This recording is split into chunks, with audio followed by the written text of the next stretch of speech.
যেইভাবে আকস্মিকভাবে গতকাল 12টা জেলা ডুবে গেছে, এইটা যদি ভারতে ডম্বুরের ড্যাম না ছাড়তো তাইলে ডুবতো না।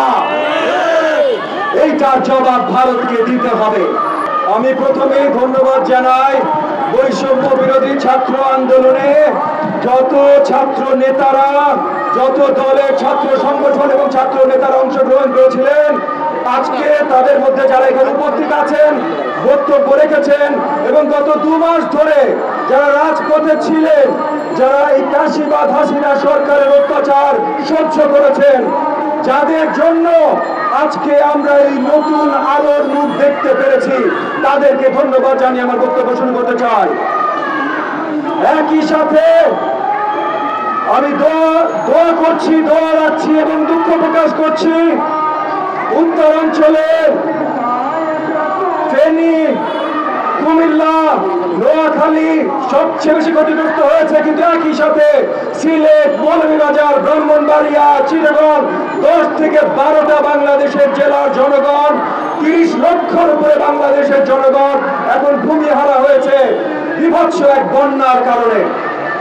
আমরা সবাই তাদের পাশে আছি, তাদের পাশে দাঁড়াচ্ছি এবং আজকে এই যে এই প্রতিকূল আবহাওয়া উপেক্ষা করে এনডিএম এর যত নেতা কর্মী এখানে এসেছেন, আমার মিডিয়ার যে ভাই বোনেরা এসেছেন, আপনাদের সামনে আমি পরিষ্কার করছি, এনডিএম দল হিসাবে সবসময় জনগণের পাশে থাকে এবং এখনো থাকবে। আমি এখন আপনাদের সামনে এনডিএম এর মাননীয় মহাসচিব মাহমুদুল আমিন সাহেবের প্রতি আবেদন রাখছি, আজকে আমাদের এই কর্মসূচি শেষ হওয়ার সঙ্গে সঙ্গে দলীয় পর্যায়ে সকল জেলা, উপজেলা ইউনিটে, সেন্ট্রাল কমিটিতে যেন আবেদন জানানো হয় যত শীঘ্রই সম্ভব। আগামী 48 ঘন্টার ভেতরে আমাদের দলীয় পর্যায় থেকে আমরা যতখানি ত্রাণের ব্যবস্থা করতে পারি, আগামী 3 দিনের ভেতরে যেন ফেনী, কুমিল্লা, নোয়াখালী জনগণের জন্য আমরা সেই ত্রাণ বিতরণের ব্যবস্থা করতে পারি ইনশাআল্লাহ। ইতিমধ্যে গতকালই আমরা ফেনী, নোয়াখালী, কুমিল্লার আমাদের যতগুলো কমিটি আছে তাদের সবাইকে আমরা ইনস্ট্রাকশন দিয়ে দিয়েছি জনগণের পাশে থাকা।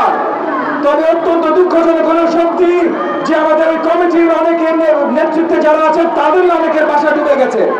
তারা অনেকে এখন থাকার জায়গা খুঁজে পাচ্ছে না, খাওয়া খুঁজে পাচ্ছে না। তো এখন বাংলাদেশের জনগণের জন্য দাঁড়াইতে হলে তাদের পাশে আমাদের দাঁড়াইতে হবে। আন্দোলনে যেমন সোচ্চার থাকতে হবে, যেমন তেমনই জনগণের প্রত্যেকটা প্রয়োজনে সোচ্চার থাকতে হবে। এবং একই সাথে বলতে চাই, আজকে ভারত নিয়ে আমাদের কথা না বললেই হয় না। যেই ভারতের সহযোগিতায় স্বৈরাচার হাসিনা সরকার 15.5 বছর ক্ষমতা ধরে রেখেছিল, সেই ভারত আজকে ডম্বুরের ড্যাম ছেড়ে দেওয়ার জন্য বাংলাদেশের 12টা জেলা এইভাবে প্লাবিত হয়েছে। আমি বলছি না ভাই শুধুমাত্র ভারতের জন্যই প্লাবিত হয়েছে, না, আবহাওয়া অনেক বিষয় ছিল, তবে যেইভাবে আকস্মিকভাবে গতকাল 12টা জেলা ডুবে গেছে, এইটা যদি ভারতে ডম্বুরের ড্যাম না ছাড়তো তাইলে ডুবতো না। এইটার জবাব ভারতকে দিতে হবে।